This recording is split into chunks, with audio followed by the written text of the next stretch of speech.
Brawlhalla's achievement system is something I almost never see talked about. Granted, it isn't as extensive as other games. I do think achievements are a good incentive to make players try new things, but because people are extremely stubborn, myself included, a lot of the rarest achievements aren't hard, but simply overshadowed by the lack of popularity. For example, if we take a look at Brawlhalla's global achievement page, the rarest one is as simple as catching 15 bombs in a game mode that is designed to catch bombs, which obviously isn't difficult in the slightest, but rather just extremely unpopular because it requires you to play a game mode most people have no interest in playing in the first place. But this got me thinking, what is actually Brawlhalla's hardest achievement? The first achievement that stuck out to me was Brawlhalla. It's a pretty simple achievement where you have to hit 2 people with 1 bomb in a matchmaking game, meaning you'd have to A, play a game mode that actually has gadgets enabled, and B, specifically play a game mode with more than 1 enemy opponent, meaning you're limited to free-for-all or 2v2s, and on top of all these parameters, you'd have to change your playstyle pretty drastically by favoring gadgets over your actual weapons.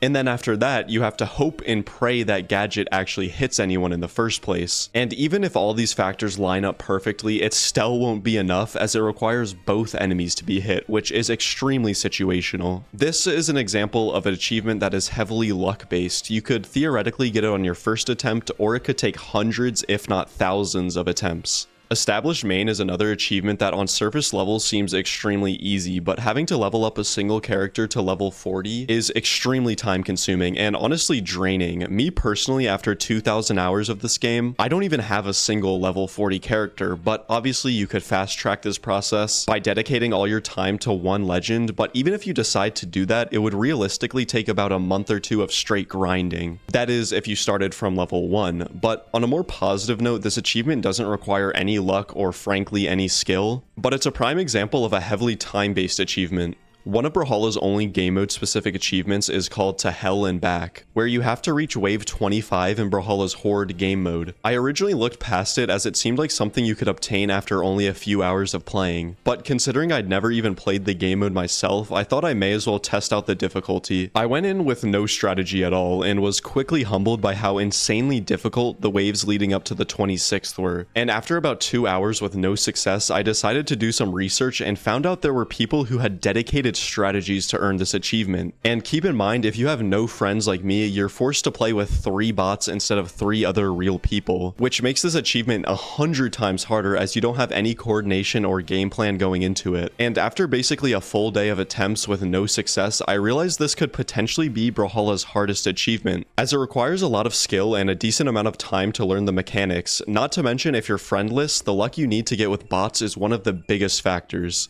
I'd like to take this time to mention what is probably the most surprising thing I came across while researching this video. As with most games, Brawlhalla has an incredibly easy entry-level achievement that is obtained by simply playing any online game mode. But the thing that really shocked me was the fact that only 62% of players have this achievement unlocked. And I'm hoping to God that this is some sort of glitch, because it would be extremely concerning if more than 30% of players quit before even reaching the main game. Midas Touch and Jack of All Trades were 2 achievements that honestly seemed so counterintuitive because they totally contradicted each other. On one hand, you need to stray away from buying new legends to acquire all the gold needed for the one achievement, while the other encourages you to unlock and play as many legends as possible.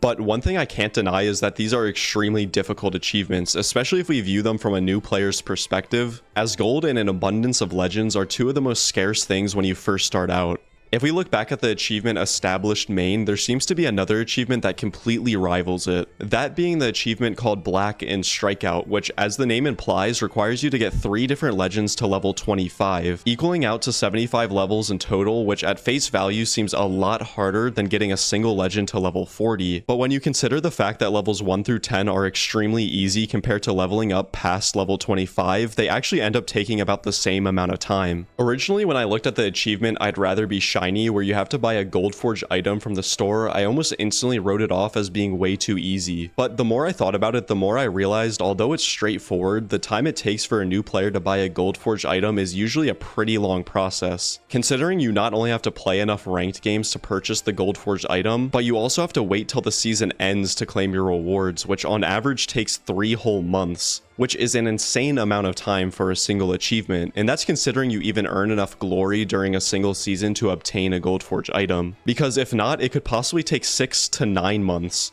I'd also like to mention that it requires a decent amount of skill because you have to win hundreds of ranked games just to earn the required glory, which is why I personally think this is the hardest achievement in the game, as you have to wait a mandatory amount of time while also having the skill to quickly achieve a gold forge item. I actually decided to calculate the amount of ranked wins you need to get a gold forge item in just one season, and since glory is calculated through your peak ranked rating, I decided to use the average rank to make these calculations. So do note, if your peak is a lot higher or a lot lower, then these numbers will vary. But anyways, if you were to go with the cheapest option, you would need 3,500 glory at the end of the season, which requires 61 ranked wins. And just for the fun of it, if you went for the most expensive forged item, you would need a total of 35,000 glory, meaning you'd need to get a total of 207 million wins. I think their calculator's broken. But before I end this video, I wanted to add this segment discussing achievements I really think should be added to the game, because there are so many that seem incomplete, like the fact that there's an achievement for reaching level 50 on your account, but not one for reaching level 100 seems like a total missed opportunity. And the same goes for level 100 legends. The very least they could do is give you a Steve achievement for accomplishing something so difficult. I'd like to take a moment to just reflect on what I said. I do not know what a Steve achievement is. I swear to God I said Steam when I was saying this.